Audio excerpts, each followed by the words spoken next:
बे फैबाय थानाय समाव जोंनि बे बिटिसि ओनसोलाव हाग्रामा सारनि दैदेननाय बिपिएफनि अनगायै रावबो थाहैखाया बेवहाय बिपिएफ हान्जायानो एनडिए हिसाबै 15था जेनाखि जोंनि बिटिसि एरियायाव दङ 15थायावबो जोङो देरहाखानो हायो।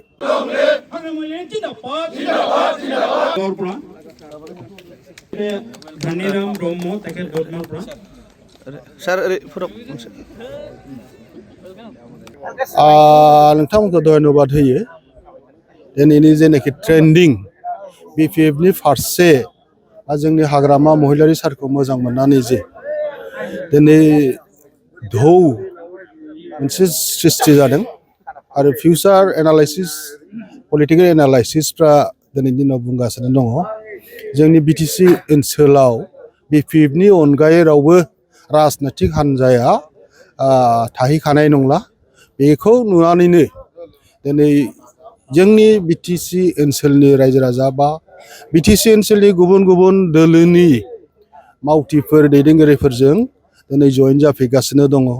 बिनिनो दिनै जोङो जोंनि बे बनरगाव समस्तियाव जोंनि मानगोनां आंनिनो फंबाय जुबिराज बसुमतारिनि राफोद दैदेननायाव नैबे दावलिगुरियाव गोबां दिनै रायजो राजाफ्रा गुबुन गुबुन दोलोनिफ्राय जयेन जादों।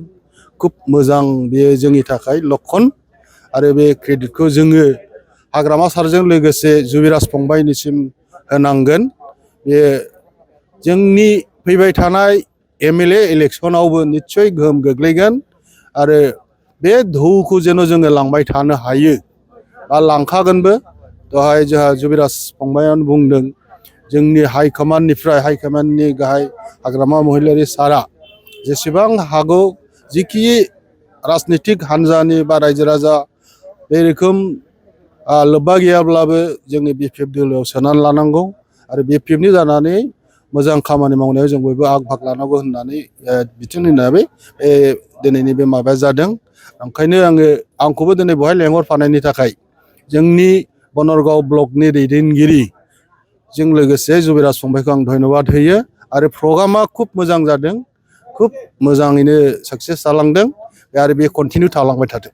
बावखुंग्रि बिधानसभा बेयाव नोंथाङा एमएलए हिसाबै गेलेगोन नामा? बेयो मोनसे डेम'क्रेटिक कान्ट्रि गणतान्त्रिक देश बेवहाय जोंनि गांनाय लुबैनाय राजखान्थिनि जों लोब्बा लाफाखानानै गोबां मानसियानो गावनि मोनजानो लुबैनाय मोनै मोना बेखौ उनाव सिन्था खालामगोन खिन्थु मोननो लुबैनाय हाबिलाया बयहाबो दङ।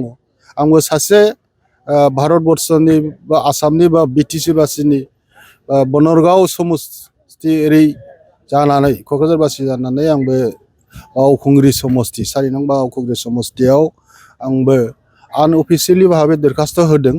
नैबे फिनबि 9 थारिख आरो सिडब्लिउसि 11 थारिखनि उनाव निस्सयकै अफिसियेलि मोनसे सार्कुलार जागोन।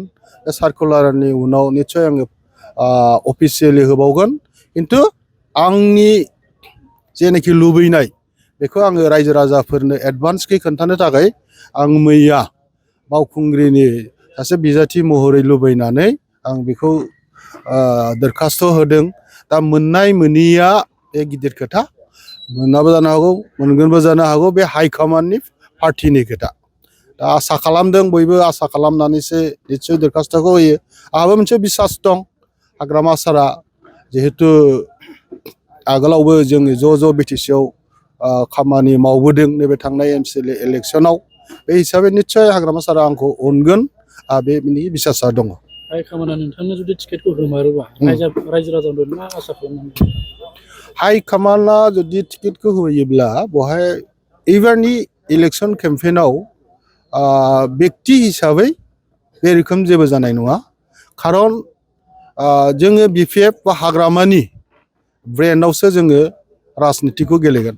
खारन दिनैनि बिपिएफआ हाग्रामानि नामावनो बिपिएफ हाग्रामानि बिनि महर बिनि जेनाखि आदर्श बेखौ नायनानैसो एबारावबो भट जागोन।